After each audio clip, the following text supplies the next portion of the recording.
Hello, this is You.Gov, your program that gives you information about you and the government. What are government functions and responsibilities, and what are citizens' obligations? We've been looking at various concepts of government. We've looked at government itself. We've also looked at democracy. This week, we have another interesting concept for you. We'll let you know more after this time out. Stay tuned. Lovo Plus app is bigger and better. Watch all our shows with just a click. Let him have the right to decide what happens with your body. Watch inspiring, informative, and entertaining programs. You can comment, like, and share. Watch our live TV and web TV on your mobile devices. Watch the big stories in real time or when you have the time.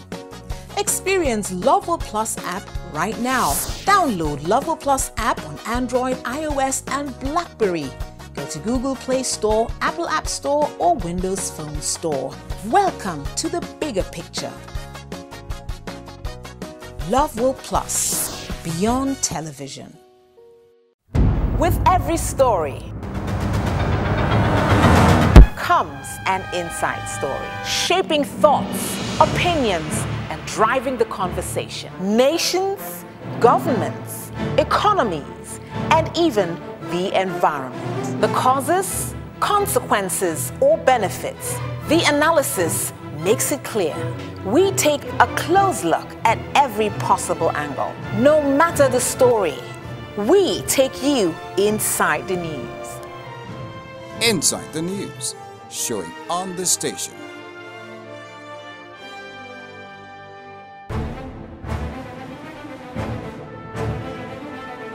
The talk never stops, whether politics, leadership, or economies in Africa. The issues, the facts, and all the sides. Your views matter. Let's discuss. Join us on The Agenda, showing only on Lovo Plus. Hello, and today we will look at federalism. Federalism is about government power. Federalism just means that power is divided between a central national government and state or provincial governments. So in a country like the United States that has a system of federalism, some power will belong to the national government and other powers will belong to the state governments. In the United States, we call our national government the federal government. In addition, there is a government in each state. So there are 50 state governments. As a result of federalism, in the United States, there's power that belongs to the federal government, and there's also powers that belong to the state governments. One power of the federal government is the power to regulate trade between the states. Another power is the power to declare war. States have powers too. States have their own laws and their own state police. States also generally run their own schools. Some powers are shared. Both the federal and state governments have the power to tax. Why does the United States have a system of federalism? Remember that the United States fought the Revolutionary War to gain independence from Great Britain. Americans did not want to be ruled by a king. The 13 former colonies of Great Britain were now 13 independent states. States were concerned about losing power to other states. States were also concerned about losing their power to the federal government. However, many Americans realized they needed a national government strong enough to unite the country. So on the one hand, the new states did not want a national government so strong that there would be tyranny, but the national government had to be strong enough to be able to unite the country. Federalism was a compromise. Federalism means that some powers belong to the national government in Washington, D.C., and other powers belong to each of the states. Because of federalism, there are both federal and state legal systems in the United States. That's why in the United States, there are both federal courts and state courts. Well, if you're just joining us, this is You.Gov, and this week, as I said, we have a very interesting concept to consider. It is federalism. Federalism basically looks at governments that have regional governments and a government at the center called the federal government. I have a very erudite legal practitioner. He's going to give us insight into what federalism means. And he is none other than Barrister Chris Akiri. And we're at his place.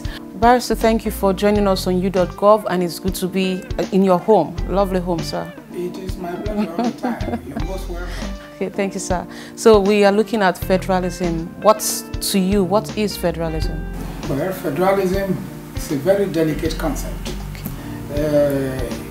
It implies a number of, the number is not definite, but it's a number of states, autonomous or semi-autonomous states, coming together to decide to work together. And in working together, they decide there is need to have a center or a central government, to have a center or a central government, which must perform certain functions which each of the individual states cannot perform by themselves. Such functions as defense, foreign affairs, currency, and so on. At most 12. Can't be more than that, 12, or at the very most 20. Today we have 68 such items on the exclusive legislative list and 30 such items on the concurrent legislative list. Now, when states have decided like that, and they have allocated such functions to a center, which you may call the central government or the federal government, then a federation is formed. What I have said so far is that in a federation, the federating units or the components called the states, such as in Nigeria, or the region, such as in Australia, or the cantons, such as in Switzerland, or the states, such as in the United States of America, are the creators of the central government, not vice versa. In other words, it is not the federal government that creates the states, that has power over the states. It is the states that created the central government.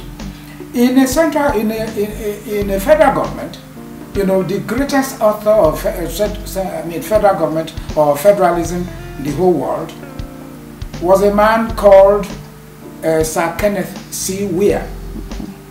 Sir Kenneth Weir was a professor of Oxford University.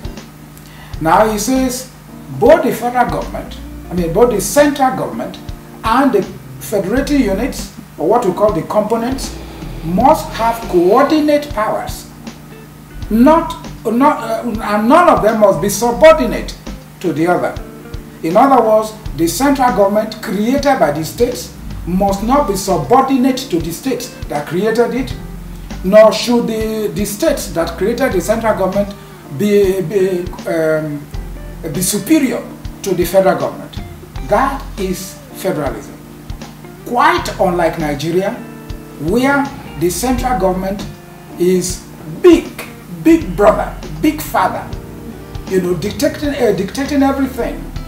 You know, the states have to go cap in hand under the provisions of Section 162 of the Constitution, cap in hand to get doles from the federal government at the end of every month. It is never so. Federalism is not run like that. If the Nigerian Federation is creating a situation in which the states are much less powerful than the center, then we have a bad system. We cannot call that one a federal government.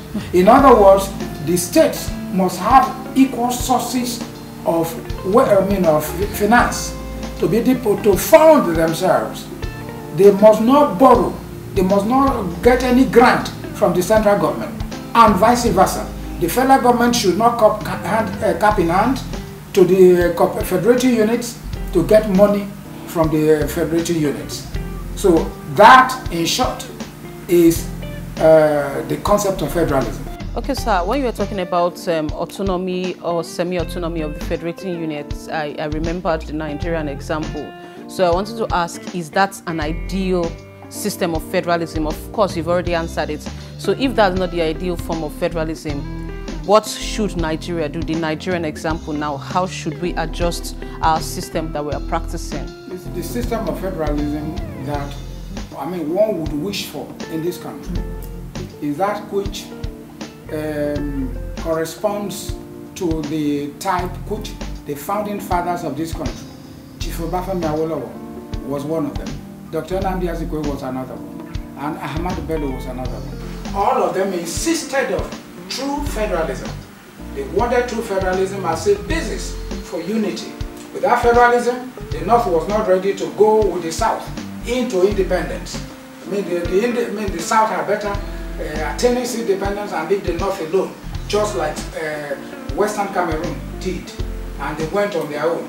The North of Nigeria wanted to be left alone, but they insisted on true federalism with their 8 points agenda to the United Nations, to the United States, the United Kingdom, London. Yes, and independence was won on that basis. So nobody should tamper with that system. That is the system under which the Nigeria become independent.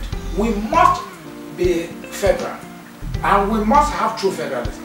What we're having now, which is like unitarism, was introduced by the military. We were having true federalism until 1966, January 15th, when the military intervened in politics and they changed the system of government. The military head of state wants to be at the top there and to dictate to all of them, appoint maybe the governors or administrators of states, and wants to rule the roost, be superior to everybody. That is the military. Now we are in politics. We are a civilian dispensation, and we want to go back to what we were before the military intervened in politics. That is to say, true federalism. Now, in some federations, we can have what we call centripetal federalism. Centripetal federalism. In other words, the center could be a bit stronger than the region, the federating units. Now, it could be a bit stronger. Not like it is now, not a bit, not the way it is now, because the center, the federal government, is much superior to the federating units the way it is now. But in a centripetal federal government, the center is a bit higher. But we also have centrifugal federalism, where the state, the center is weaker than the federating units. In fact, that's what we want. That's what I want. I don't want the center to be as strong as it is. Let the center be weak. In fact, that was what anybody can find out. That was the basis on which the founding fathers of this country wanted this country to go into independence. And we must not veer away from that one. All right, so we've been listening to Barrister Chris Akiri, and I told you he's a very erudite scholar. He has told us about the types of federalism. We've talked about the centripetal and the centrifugal system types of federalism. And we actually got some other people to talk about what federalism means. I want to take their responses. I'll be back to Barrister Chris Akiri. Don't go away.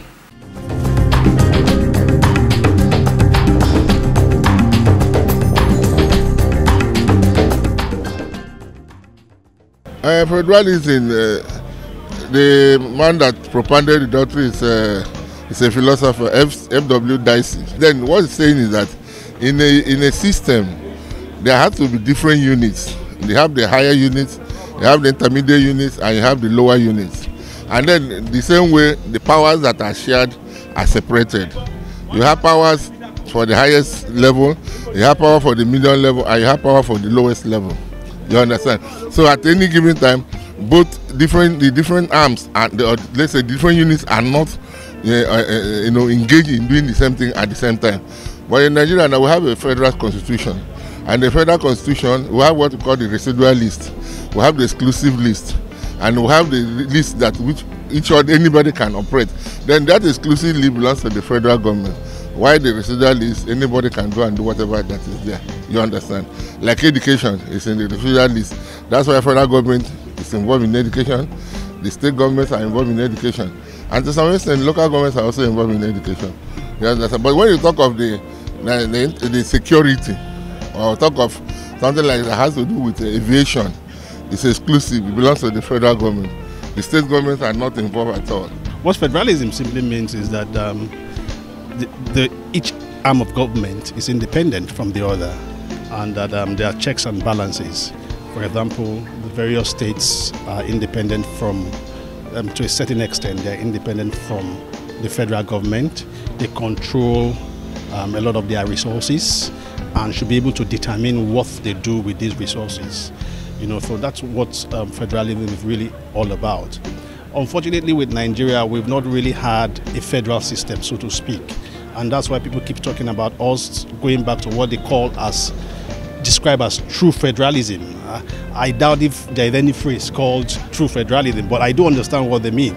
That we must practice federalism, the federal system, the way it should be practiced, so that states have control of their resources, and then they contribute whatever they have to the federal government. When you talk about marginalization and federal character, the truth of the matter is this: I don't believe in those twin concepts. I don't believe that anybody is being marginalized. I think that is part of the problem of our country, why we are where we are, where we have refused to develop and move forward. We should practice a system of meritocracy, if permit me to use that word, a system that is based on merit, where people are encouraged and rewarded on the basis of their ability, not because they are from certain parts of the country. If you are from a certain part of the country and for one reason or the other, you are not able to, maybe because of your historical background, you are not able to catch up and compete, then that should be a challenge to you to buckle up. Unfortunately for us as a nation, we have embedded in our constitution some of these terms, federal character, that whatever we do should reflect federal character, which means that we should have an even spread from the all part of Nigeria. That is really a problem, because it does not speak well of us. It simply means that where you have somebody who is qualified for a particular post, he may not get it simply because we need to balance it out by giving somebody else from another part of the country. So I think that does not go well for our nation. And that is why, for instance, if you look at admissions into universities, some states, I hear that these days, JAMB results, they are getting less than 100 and they are being admitted, while some other people have 250, they are not being admitted over 400, and you talk about federal character, you understand? So those are part of the challenges we face as a nation. We have to move away from all of these concepts and enthrone merit as a basis of our nation moving forward.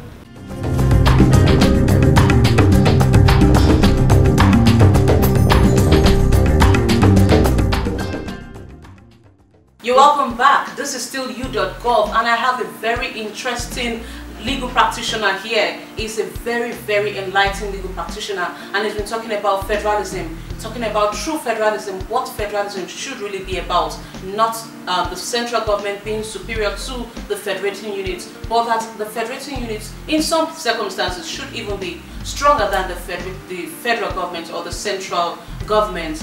We are still with Barrister Chris Akiri, and we'll be hearing more from him. Barrister, thank you so much for still having us. Yes. And you talked about sometimes even the federal government being less superior to the federating units. Yes. But in Nigeria, we know that even the states, that the federating units, are those lobbying for support from the center. Yes. So what should the states do in this circumstance? Because for the Nigerian example, we have Lagos State being the most independent of all the states. Yes. So you see, the problem that we have in this country, when we say, let there be true federalism, I mean, the problem is inside the document, the Constitution of Nigeria. And the Constitution of Nigeria is the fundamental law of the land, and that's the problem.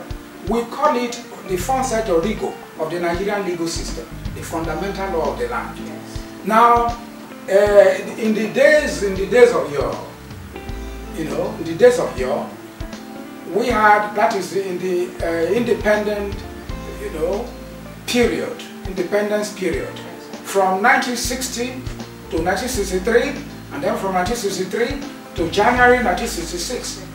Now, we had two constitutions, the one independence constitution, the other one republican constitution. All of them spelled out what a true federation should be. Now today, I mean, in that place, I mean, the 1960 and republican constitutions, we had not more than 12 items, not more than 12, at most 18 items on the exclusive legislative list, and about 25 items on the concurrent legislative list. Today, we have 68 items on the on the exclusive legislative list now, and 30 items on the concurrent legislative list, which makes this country a unitary state. Now, in America, which is which we copied our own from, is a various example of true federalism. America, Switzerland is another case in point.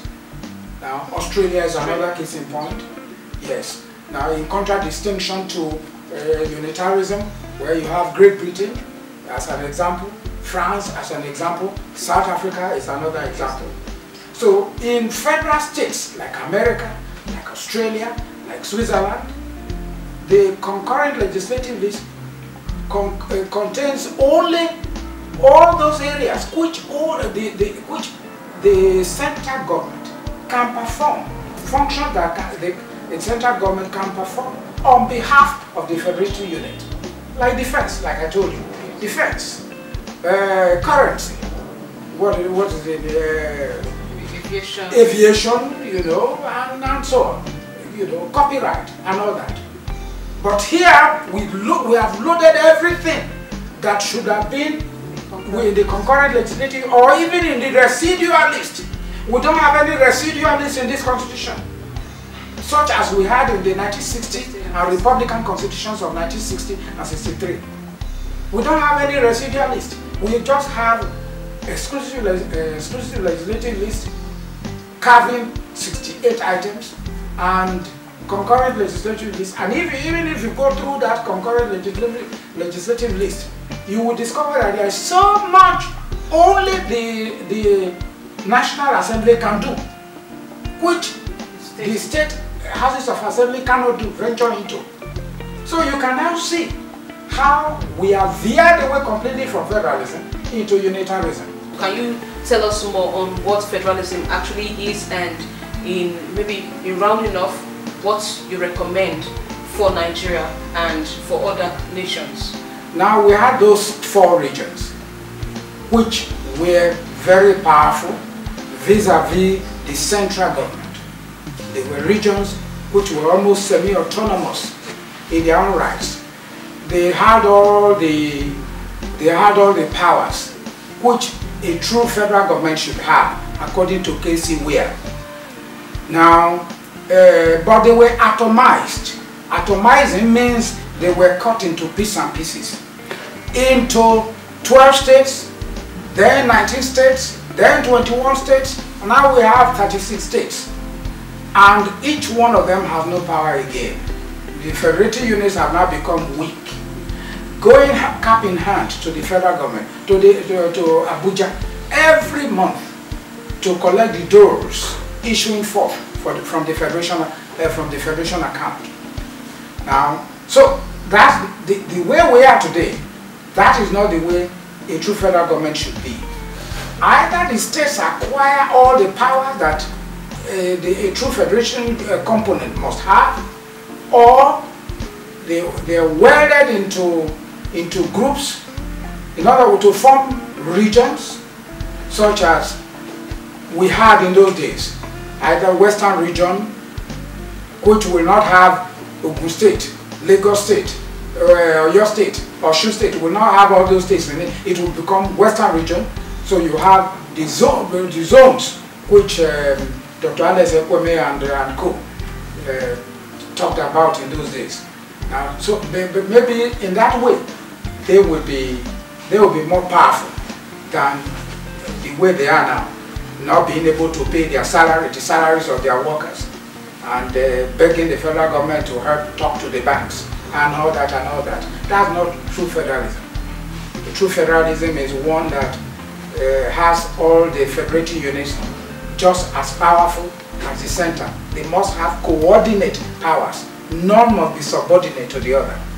So it's either that we make these states powerful, consistent with all the principles of federalism, or the existing states merge to form zones, so that they can have as much powers as a true federal, federal unit, federating unit should have.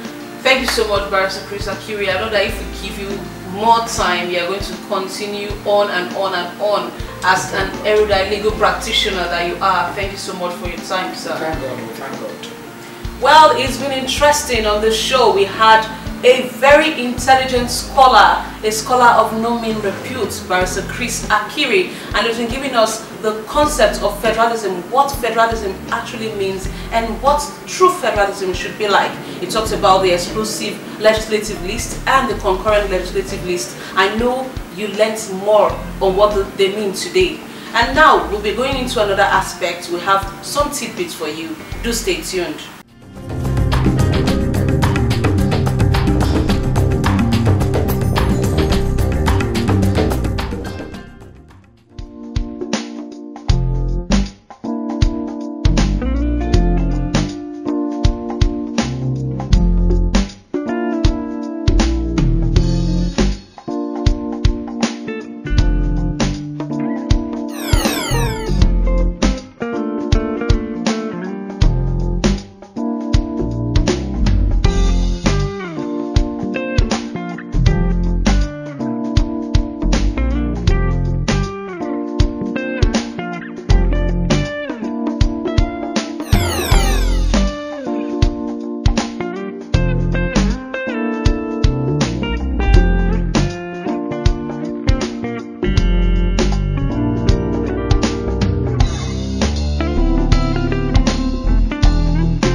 You're welcome back. This is still You.Gov. We like to hear from you. That's why we send out questions and trivias every week on the show.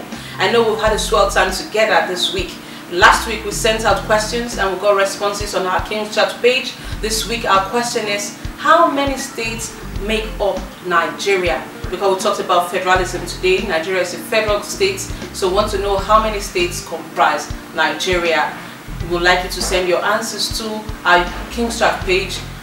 Just go #You.Gov and send your answers and contributions to our page. That's all we can take on the show this week. I am Itohan Olomu-Agbodo, and I say see you same time next week. Bye for now.